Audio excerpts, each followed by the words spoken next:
और चलिए खबरों की शुरुआत एक बड़ी खबर के साथ करते हैं। रायपुर से बड़ी खबर, कवासी लखमा की जेल से आखिरकार रिहाई हो गई। जमानत पर जेल से बाहर आ गए लखमा। मंगलवार को ही सुप्रीम कोर्ट ने अंतरिम जमानत दी थी। बाहर आते ही लखमा ने हुंकार भरी है, जल जंगल जमीन के लिए लड़ता रहूंगा, ये कहा है। लखमा ने छत्तीसगढ़ से बाहर रहना होगा, सिर्फ पेशी के लिए आएंगे छत्तीसगढ़, क्योंकि कुछ शर्तें भी हैं। अपना पासपोर्ट भी जमा करना होगा और वर्तमान पता और मोबाइल नंबर और ठिकाना देना भी उनको जरूरी है। शर्त तोड़ी तो जमानत रद्द होगी। तो अंतरिम बेल मिली है। काफी लंबे समय से प्रयासरत थे, 379 दिनों तक वो जेल में रहे और आखिरकार लगभग 1.5 साल के लंबे इंतजार के बाद अब जेल से बाहर आ चुके हैं। तो अपना पासपोर्ट भी उनको जमा करना होगा, छत्तीसगढ़ से बाहर रहना होगा, जो उनका एड्रेस है वो भी उनको बताना होगा, मोबाइल नंबर ठिकाना उनको देना जरूरी है, वर्तमान पता और मोबाइल नंबर देना जरूरी है।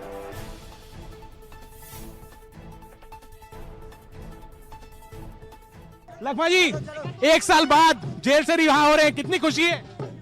मैं जेल से 1 साल 25 दिन के बाद बाहर आया हूं। इसका देश का उच्च न्यायालय सुप्रीम कोर्ट मेरे को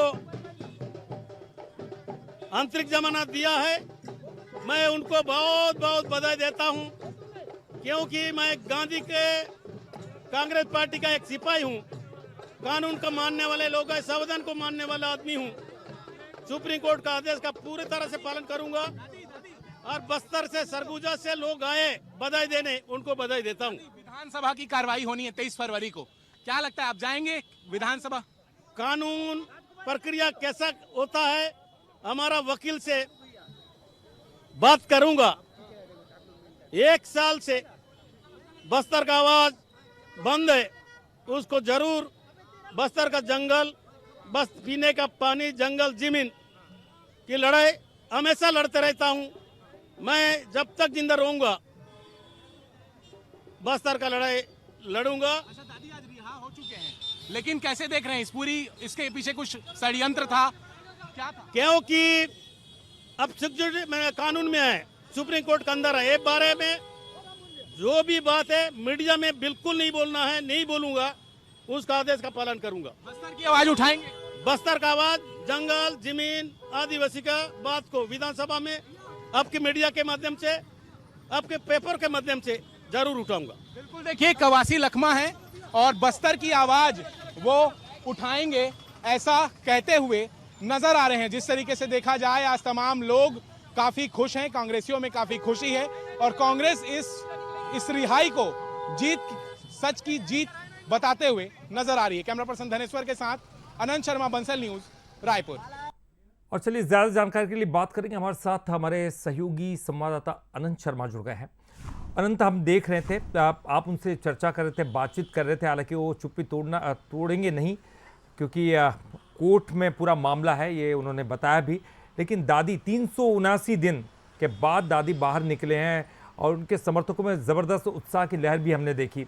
लेकिन एक बार फिर से वही हुंकार, वही तेवर, वो भी सब कुछ दिखाई दिया है इस पूरे मामले को लेकर।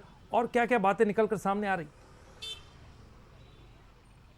ललित जी देखिए, इस पूरे अगर बात करूं इस पूरे घटनाक्रम की, तो इसमें 2 बातें हैं। जिस तरीके से कवासी लखमा की आज रिहाई हुई है तो कांग्रेस ने एक शक्ति प्रदर्शन किया है और देखिए जब उनकी रिहाई होती है तो तमाम बस्तर के जो नेता हैं वो उन्हें यहां लेने पहुंचते हैं। लेकिन इस बीच जो बड़े नेता हैं, संगठन के बड़े नेता, वो जेल परिसर में नदारत नजर आते हैं। कि जिस तरीके से देखिए तमाम जितने जो बस्तर के नेता थे वो वहां पर पहुंचे हुए थे। विक्रम मंडावी थी, सावित्री मंडावी थे, हरीश लखमा उनके खुद बेटे वहां पहुंचे हुए थे और उनका पूरा परिवार पहुंचा हुआ था, विकास उपाध्याय समेत और भी कई नेता थे।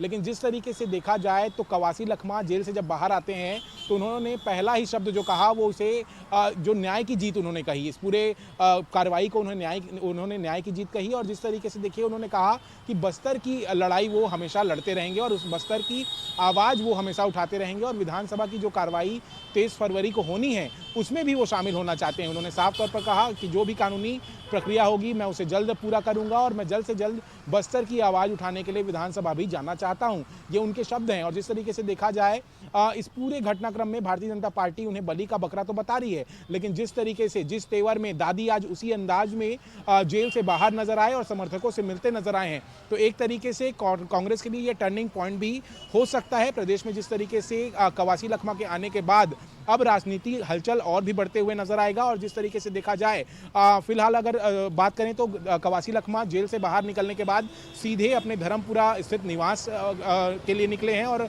देखिए 7 तारीख को माफ करिएगा 6 तारीख को कवासी लखमा की पेशी भी है, तो कवासी लखमा 6 तारीख को फिर से न्यायालय में पेश होंगे और पूरी जो कानूनी कार्रवाई है उसका वो पालन करते हुए बात और नजर आएंगे। पूछना चाहता हूं, बल्कि दो बातें हैं। जी अनंत, बिल्कुल जिस तरह से वो बाहर आए, बाहर आने के बाद खुशी तो खैर हम कह ही सकते कि उनके समर्थकों के चेहरे पर थी। उनके चेहरे पर एक अलग तरह की हड़बड़ाहट दिखाई दी। कोर्ट को उन्होंने धन्यवाद देने की जगह बधाई दे दी। अरुण साहू का भी नाम उन्होंने ले लिया। ये तमाम चीजें किस तरह से देखी जा रही है, पहली बात। और दूसरा एक नियम है, क्योंकि अंतरिम जमानत है, ये कोई स्थायी जमानत तो है नहीं। अब उनको छत्तीसगढ़ से बाहर रहना होगा, कुछ शर्तें भी है उसका भी पालन करना होगा। तो अभी छत्तीसगढ़ से वो बाहर रहेंगे, क्या कुछ उनके बारे में खबर है? बिल्कुल ललित जी, वो छत्तीसगढ़ राज्य से बाहर रहेंगे, लेकिन देखिए 6 तारीख को पेशी है। ऐसे में कवासी लखमा को कोर्ट ने कहा है कि एक दिन पहले वो छत्तीसगढ़ के राज्य में आ सकते हैं। तो देखिए 5 तारीख को कवासी लखमा राजधानी रायपुर में ही रहेंगे और वो धर्मपुरा स्थित निवास में रहेंगे, और 6 तारीख को वो पेशी के लिए न्यायालय पहुंचेंगे। लेकिन जिस तरीके से देखिए इस पूरे आज राजनीतिक घटनाक्रम की अगर हम बात करें तो इससे इस पूरे राजनीतिक घटनाक्रम में कांग्रेस को कितना लाभ होगा ये देखने वाली बात होगी, क्योंकि लगातार कांग्रेस पार्टी कवासी लखमा के रिहाई की बात करते हुए नजर आ रही थी। और जिस तरीके से आज अंतरिम जमानत के तौर पे उन्हें रिहाई मिली है, तो देखना होगा कि इससे आगे आने वाले दिनों में कांग्रेस अपने लाभ में इसे कितना उपयोग कर पाती है। क्योंकि जिस तरीके से बस्तर की आवाज़ की अगर बात करें तो कांग्रेस के लोग कहते हैं, और खुद कवासी लखमा समेत उनके परिवार के लोग भी यही कह रहे थे कि कोंटा की आवाज़, बस्तर की आवाज़ कवासी लखमा है। और जिस तरीके से आदिवासियों की आवाज़ आज दबाई जा रही है, तो अब देखना होगा इसका राजनीतिक लाभ कांग्रेस पार्टी को कितना होता नजर आता है। बिल्कुल निश्चित ही। और अनंत, सवाल भी है, जैसे कि आप पहले ही उठा रहे थे सवाल कि उनके स्वागत के लिए कुछ चंद नेता पहुंचे, बड़े नेता जिनकी हम चर्चा करना चाहेंगे, चाहे फिर वो चरणदास महंत क्यों ना हो, भूपेश बघेल क्यों ना, वो वहाँ पर पहुँचे नहीं है। हालांकि सबके अपने अपने रीज़न होंगे, वो बाहर है और इस वजह से नहीं पहुँचे, लेकिन सवाल भी उठेगा। उन्होंने भी चुप्पी नहीं तोड़ी है सुप्रीम कोर्ट का हवाला देते हुए, और तमाम जो बड़े नेता वो भी उनके स्वागत में नहीं पहुँचे। आने वाला समय बता दे कि आखिरकार कितना लाभ कांग्रेस उनके रिहाई का ले पाती है। बहरहाल बहुत बहुत शुक्रिया आपका जानकारी के लिए, बातचीत करने के लिए। और